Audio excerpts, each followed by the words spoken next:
جس کا اللہ پر بھروسہ پختہ ہو گیا وہ پھر اللہ تعالیٰ اس کے کام خود ہی بناتا ہے. مجھے وہ واقعہ ایک پنجاب کے ایک حکیم صاحب کا ایک واقعہ ہے.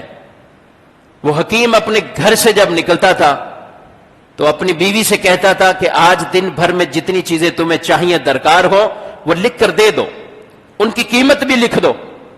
وہ ایک پرچہ بنا کے دیتی.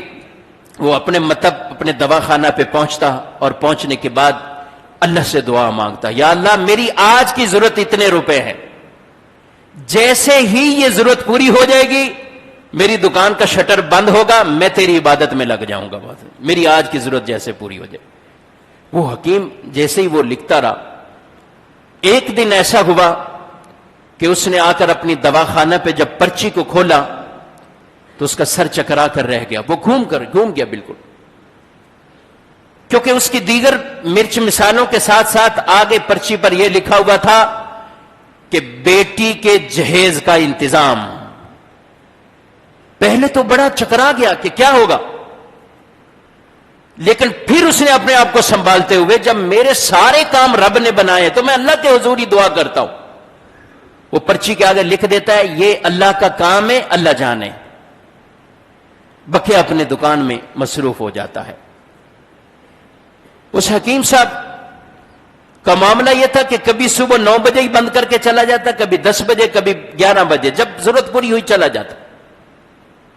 جس دن پرچی پر یہ لکھا بیٹھا ہوا ہے, اپنی دکانداری چلا رہا ہے, ایک شخص کوئی مسافر گاڑی والے کار والے آئے اس کی دکان کے سامنے اور اندر داخل ہوئے اور کہا حکیم صاحب ہمیں پہچانا ہے. اور آپ کیسے پہچانیں گے, کیونکہ 15-16 سال پہلے کی بات ہے, ہم یہاں سے گزرتے ہوئے کراچی کی طرف جا رہے تھے تو ہماری گاڑی یہاں پہ پنچر ہوئی تھی, میں وہاں دھوپ میں کھڑا ہوا تھا, آپ نے مجھے اشارہ کیا کہ آپ دکان کے اندر بیٹھ جائیں آ کر. میں دکان میں آ کر آپ کی بیٹھ گیا. میرا ڈرائیور پنچر لگا رہا تھا, وہ لگانے کے بعد جیسے میں دکان میں آیا تو میرے دل میں آیا کہ میں یہاں بیٹھا ہوں, آپ کو بوجھ محسوس نہ ہو, چلو آپ سے کچھ خرید ہی لیتا ہوں.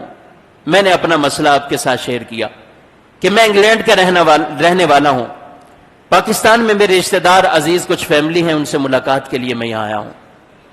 میرا معاملہ یہ ہے کہ مجھے 10 سال سے اولاد نہیں ہے ہمارے ہاں, اور میں نے بہت دوائیاں علاج کیا, میں مایوس ہو چکا ہوں. حکیم صاحب کہنے لگے اللہ سے معافی مانگو, توبہ کرو, مایوسی نہ اختیار کرو. دوائی بنائی, پوڑیاں کچھ بنا کر حکیم صاحب نے اس کی اور اس کی زوجہ کے لیے دوائی اس کے ہاتھ میں تھما دی. کہا میں نے پوچھا کتنے پیسے ہو گئے, تو آپ نے آگے سے جواب دیا کہ آج کا کھاتا بند ہو چکا ہے, ابھی کوئی پیسوں کی ضرورت نہیں. میں نے اپنے آپ کو ندامت بڑی کی کہ یہ کتنا اعلیٰ انسان ہے اور میری سوچ کتنی گھٹیا ہے. میں سوچ رہا تھا کہ شاید اس کی دکان میں بیٹھنے کی وجہ سے اس کو تکلیف پہنچ رہی ہے, لالچ کے لیے کچھ اس سے چیز خرید لوں, لیکن اس کی سوچ کتنی اعلیٰ ہے.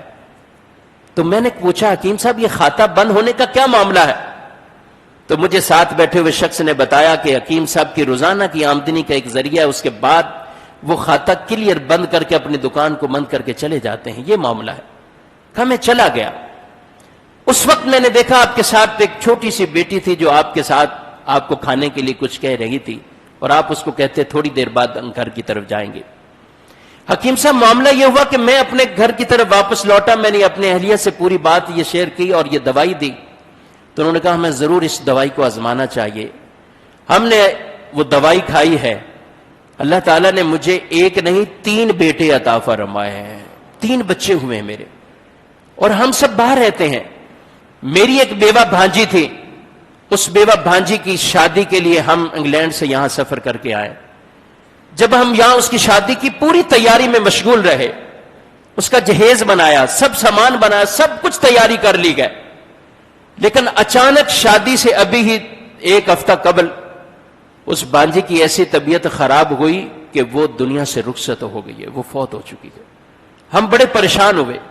ساری خریداری کرنے کے بعد اب بھاجی کا انتقال ہو گیا, تو میری اہلیہ نے اور مجھے مشورہ دیا کہ یہ سارا سامان ہمارے پاس موجود ہے, کیوں نہ ہو کہ ہم اسی حکیم صاحب کے پاس چلے جائیں جن کے 15 سال پہلے ہم دوائی لینے گئے تھے.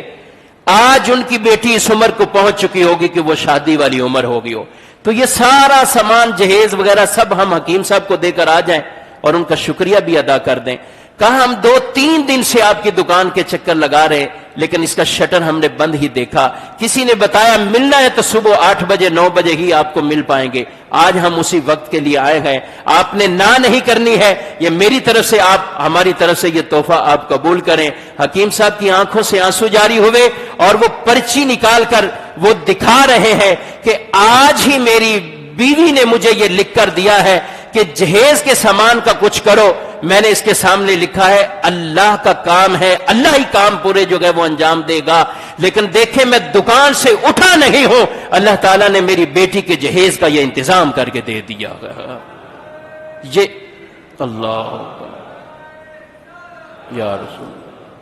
میرے بھائیوں یہ واقعہ تو ایک واقعہ ہے اور حقیقت ہے, یہ حقیقی واقعہ ہے, لیکن یہ ہمیں ایک حکیم کتنا بڑا توکل کا درس عطا فرما گی. کتنا بڑا توکل کا, اللہ پہ بھروسہ ہو, اہتمام ہو اور اللہ سے ہی لو لگائی جائے, اللہ سے مانگا جائے, اللہ کی اطاعت اور فرمانبرداری والے کام کرتے رہے, تو پھر دیکھیے اللہ تعالی ہماری مشکلات کو کیسے حل فرمائے گا. اللہ کریم رب العزت جل وعلا ہم سب کو ان باتوں پر عمل کی توفیق عطا فرمائے. آمین بجاہ نبی الامین صلی اللہ علیہ وسلم.